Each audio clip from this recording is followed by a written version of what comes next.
Nigeria has dubbed its anti-terrorism offensive in the country's northeast Operation Lafiya-Dola, which means peace by any means necessary. The army is aided by groups known as the Civilian Joint Task Force, vigilantes who use homemade weapons and act as scouts for soldiers in the fight against Boko Haram. 250 members of the Civilian Task Force are now being considered for recruitment into the army, a move critics say is in clear violation of the law. Our constitution in section 217, sub 3 says that for you to do recruitment into the Nigerian army, the recruitment must reflect, it shall reflect the federal character of the country. Less than 2 weeks, it will be out. Ohazurike, who coordinates a civil society organization, Citizens in Defense of Democracy, says the army's plans to recruit from Borno State sends a partisan message.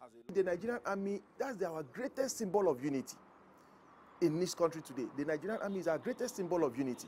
So when you do a recruitment that shows that there's just 250 people are recruited from a particular state, it sends a bad signal. It touches the center of our unity. However, defense authorities refute allegations of ethnic bias. The civilian JT have been doing, wonderfully well. They have been assisting the security forces and the military there doing operations. The army, the air force are not able, and the possibility of some of them to be recruited, cannot be ruled out, because these are people who have been very ups and doing. But there is a process upon which this kind of thing must be followed, to the letter. So if the authority decides to enlist them into the army or into any other services, I believe it will be a welcome development.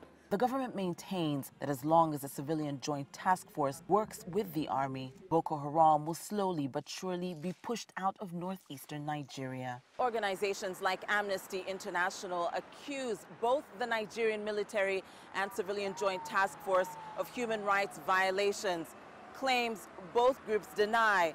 And although there is opposition to recruit from these civilian populations, there is no denying the contribution these groups have made in reinforcing the Nigerian army and fighting terror in Nigeria. Sophia Adengo, CCTV, Abuja, Nigeria.